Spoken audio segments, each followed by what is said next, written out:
What is up, YouTube? We are back and we are here for another video. Guess what we are doing? Are tier lists really helpful?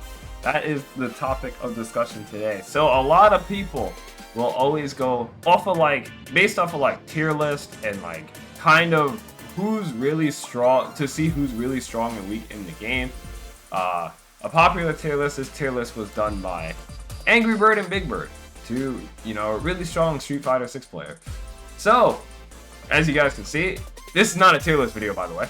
JP's on top, Ken, Guile, Luke, the usual suspects, the tier list, how everything is. Anaki is kind of here because, she's fairly new. But the usual suspect, everyone's tier list in Street Fighter 6 has primarily looked the same. Since everyone's tier list has usually looked the same, I asked, are the tier lists really helpful? Because all this is telling me is, yeah, JP's broken, yeah, Guile's broken, yeah, Ken's broken, Luke, all the usual characters are broken. I feel like when people do tier lists like this, they're kind of just fueling the fire for below average players to make excuses to why they're losing. There is probably a Geef player out there who is probably silver, who is getting dumpstered all the time and probably uses the tier list as why he was losing to, I don't know, Luke for some reason.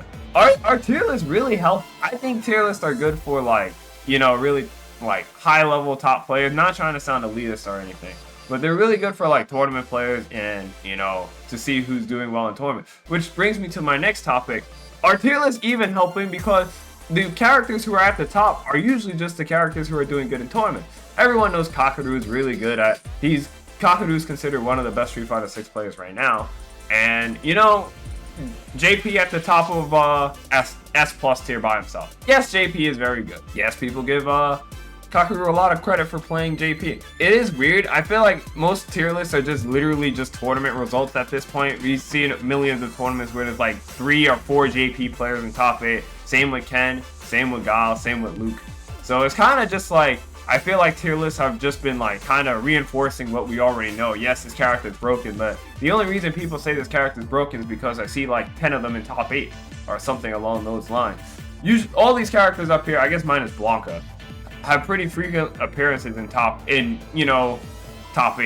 Yeah, I feel like tier lists have the tier lists right now are just regurgitating the same information over and over again. Now, there's two ways, to me, there's two arguments to this, in my opinion. Either A, I'm tired of hearing, yeah, JP's broken every other day of the week.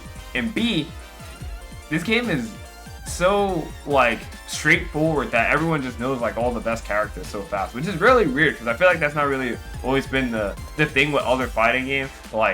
Take Guilty Gear for example. NA thinks Eno's trash and Asia thinks Eno's borderline broken. But yeah, it's weird with Street Fighter 6 right now. That's kind of all I wanted to do. Do you guys think tier lists are helpful? Are we just, lazy content creators and making the same video over and over and over again? So let me know what you guys think, and I will see you guys next video.